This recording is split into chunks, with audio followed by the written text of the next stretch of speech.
खैरियत से होंगे। दोस्तों, आज इतवार का दिन है और इतवार के दिन हमारा लाइव सवाल जवाब ये प्रोग्राम होता है। आज का एपिसोड है 93 आज की मजलिस है और इंशाअल्लाह आज की इस मजलिस में दिन से रिलेटेड रोज़मर्रा हमारी ज़िंदगी में जो मसाइल पेश आते हैं उनका हल कुरान और हदीस की रोशनी में आज इंशाअल्लाह हम लोग हल करेंगे। कुर्बानी का मौका है, हज का मौका है, तो जो भी मसले आपके जहन में हों, आपको पेश आ रहे हों, नमाज रोज़ा वगैरह जो भी आपकी ज़िंदगी में मसले मसाइल पेश आते हैं, तो इंशाअल्लाह आज की इस मजलिस में उन सब को हम हल करने की कोशिश करेंगे। सवाल आपके होंगे, जवाब हमारी तरफ से होंगे इंशाअल्लाह।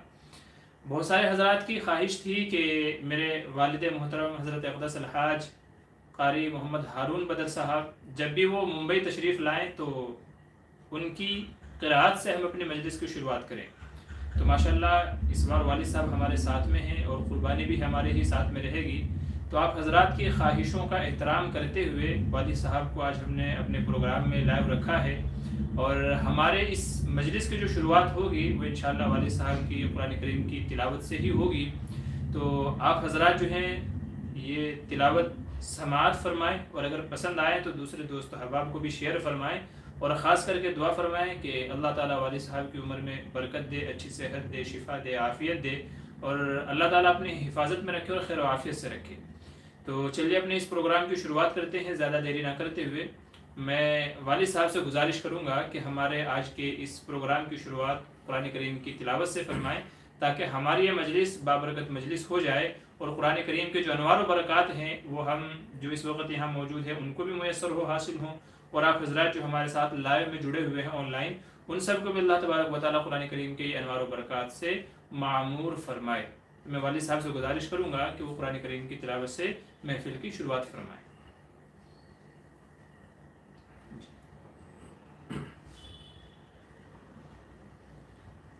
अऊज़ु बिल्लाहि मिनश शैतानिर रजीम।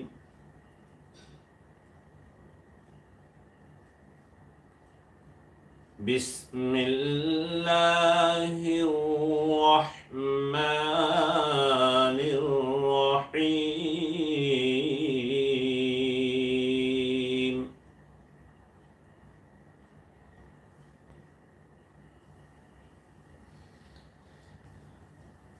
वक़ाल अल्लज़ीना कफ़रू ला तस्मऊ लिहाज़ल क़ुरआनि वल्ग़ौ फ़ीहि लअल्लकुम तग़लिबून।